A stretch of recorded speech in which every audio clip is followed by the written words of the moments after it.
Word nerd, wordsmith, wordy, wordless.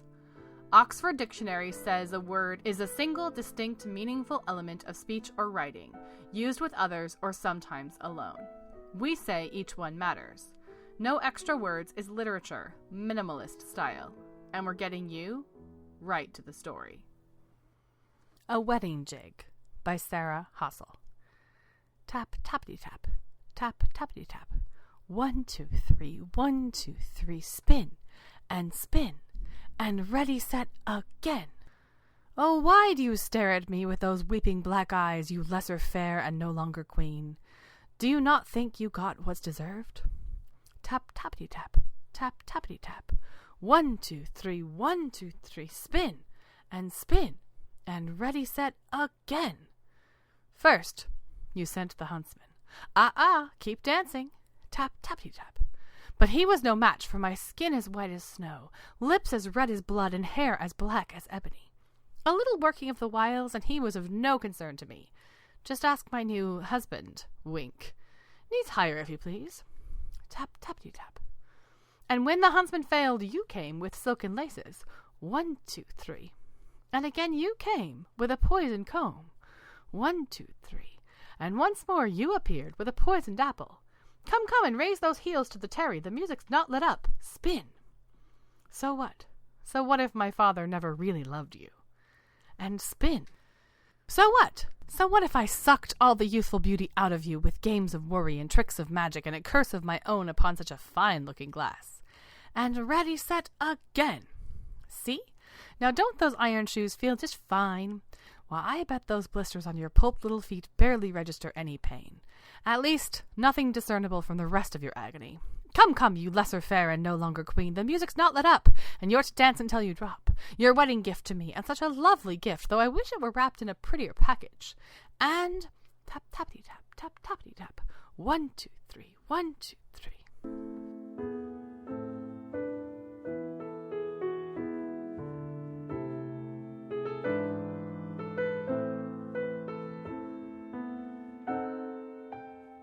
Hello there! Welcome to No Extra Words, the Flash Fiction podcast. My name is Chris Baker-Dersch. I'm your producer and editor.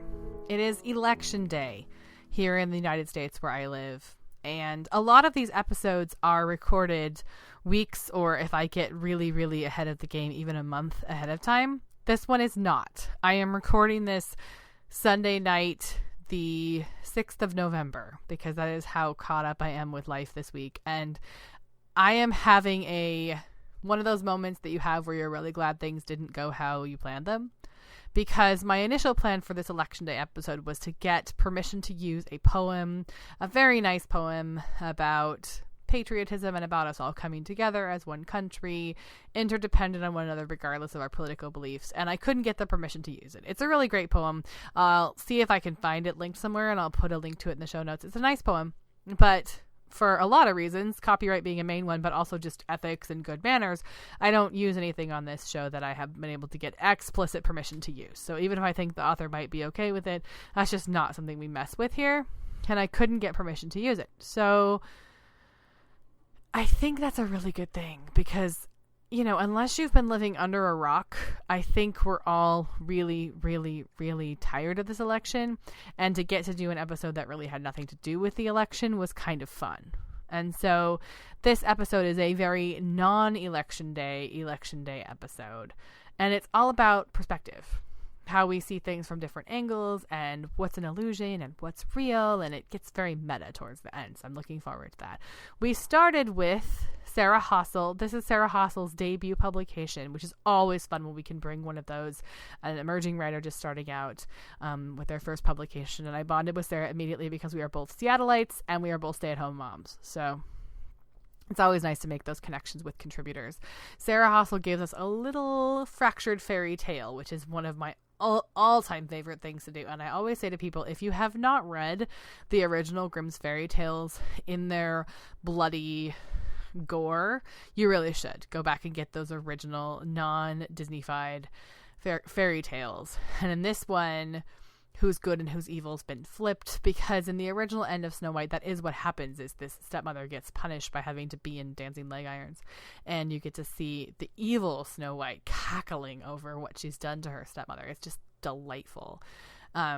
We are closing this episode with Levi Noe, fellow podcaster at the Rocky Mountain Revival, which is a fun show to listen to, taking us through a tour of the human mind, which was marvelous. And for me, titling this episode, I had about 1,000 titles I could use, because Levi's way with words and his just delectable phrases, yummy for those of us who love to play with words. And in the middle, Donovan James brings us a very, it's not political, that's not the right word for it, philosophical is a better word. It's a real question of time, the how did we get here, and is this fair, this life that we've laid out for ourselves. So none of this is about politics, none of this is about the election, but it is about putting on different glasses and seeing things from a different angle or a different way. And I really, really hope you enjoy it. And the good news is, win, lose, or draw, we're all still here. We're all still neighbors. We're all still telling stories. And whatever happens in this election, I will be back next week with more short fiction, and we will keep doing what we do. So take that with you to the polls today, and I hope you have a great election day here from No Extra Words.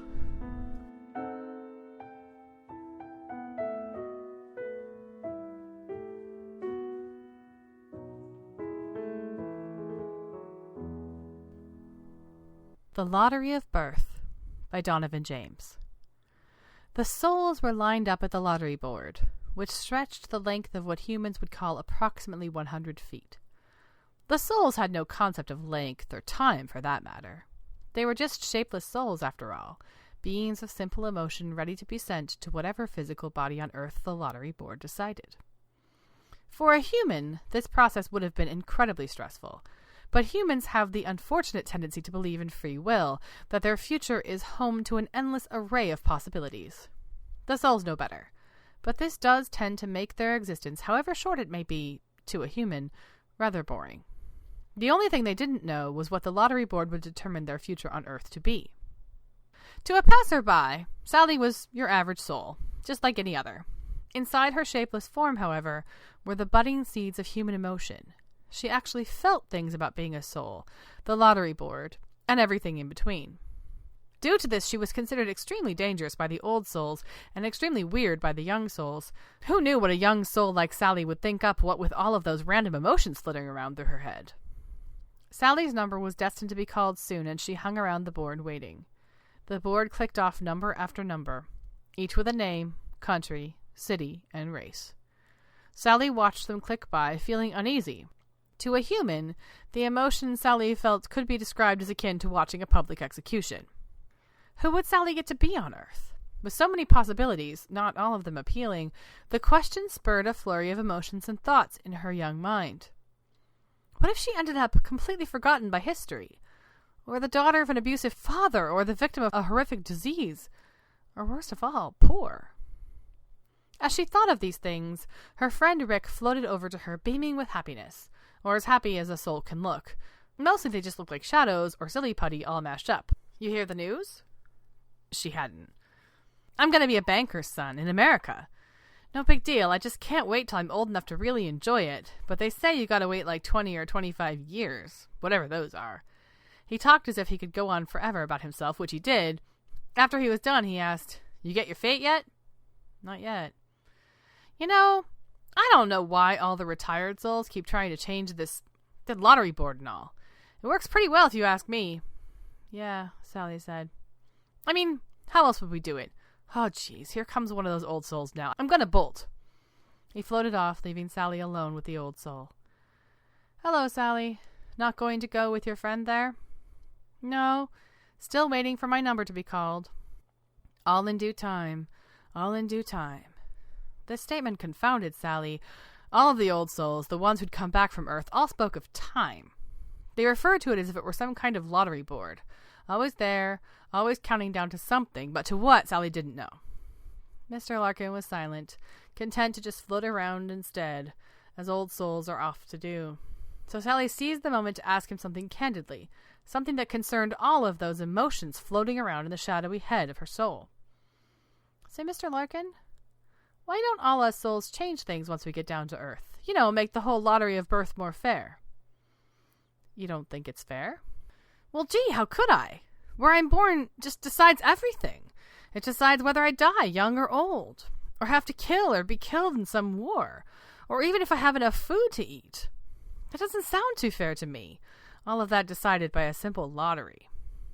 Well, it's awfully complicated once you get down there, and things have been the way they are for quite some time. But that's no excuse for the way things are. No, I suppose it's not. Have you seen how souls act when the lottery gives them good news? Sure, Sally thought of Rick. Well, do you think you could get a soul like that to change the lottery of birth? Oh, well, I guess it'd be pretty difficult, but you could do it. The old soul beamed at Sally's youthful optimism. Then he said, well, if that'd be difficult, imagine how hard it'd be once you get down to Earth, and that person had all they ever wanted, all sorts of money and power, and you had nothing, not even a means to contact them. What's money and power? Sally asked. Ideas of survival that blossom into prisons through time, Mr. Larkin said. How would you organize it if you could? If it was all up to you, young Sally? Gee, I guess I'd give everyone an equal chance. I mean, if it's just as likely that I'll end up as a kid in Zaire as it is a kid in Japan, I want both kids to have an equal chance of a good, safe life. So that I have an equal chance at a good, safe life. Well, the lottery board called Sally's number. Oh, that's me, Mr. Larkin. I'll catch you later. Sally floated over to the board and stared at her fate for quite some time. It wasn't until Rick interrupted her thoughts that she finally recognized her surroundings again. What'd you get, Sally? A black boy in Sudan. Oh, in a village or Darfur? Man, I'm sorry, Sally. Oh well, what are you gonna do? That's the lottery of birth.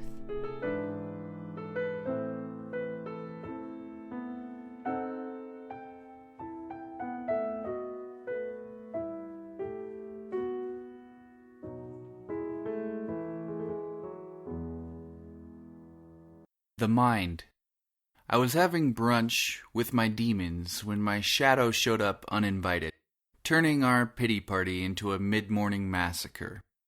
I would have stayed in my hole wallowing, but then the synaptic mailman came at noon to deliver a letter from Rationality that read, "There are 1,000 sides to every story, so please, step outside for a minute, or at least open a window." So I took a walk to Mercy's apartment. She was out on an errand, but somehow she knew I'd be by. She left a note. "Yes, it's all in your head, but that doesn't make it any less real. Go see Compassion. She can help." I took the train to the Upper Heart District and found her in a dive bar sipping ginger ale, listening to every barfly's woeful tale.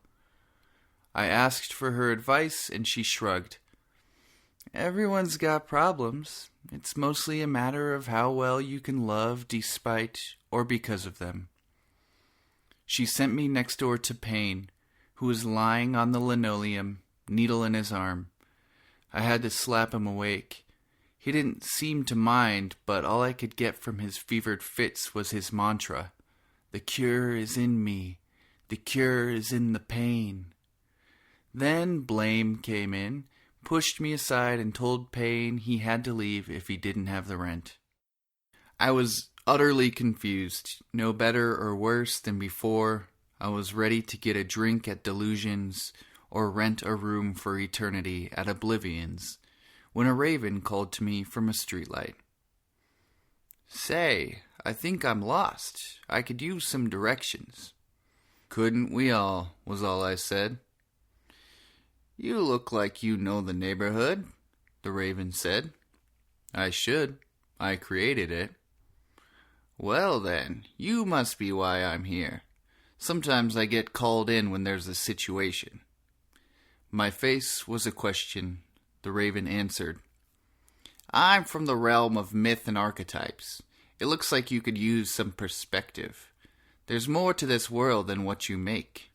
Your mind is a place in and of itself, but it's only one small world in an infinite cosmic sea. If you can't find happiness, and peace eludes you, perhaps it's because there's no place for them in this world that you've created. He looked at me with endless eyes, then continued. I'd recommend a tsunami to set things straight. You gotta destroy to create. And from the looks of this place, it could use some good devastation. Now, you got any questions? I stared, speechless, a lost look in my eyes. The only difference between you and me, kid, is that I know I'm an illusion. Now quit your self-loathing and make your dreams come true. This world, it's all for you. The raven flew off, while I wondered which part of myself to take the wrecking ball to first. Thanks for listening to the No Extra Words podcast. For more information on today's stories and contributors, or to learn how to submit your own work, please visit us at noextrawords.wordpress.com. The best support you can give the show is to recommend us to your family and friends. See you next time.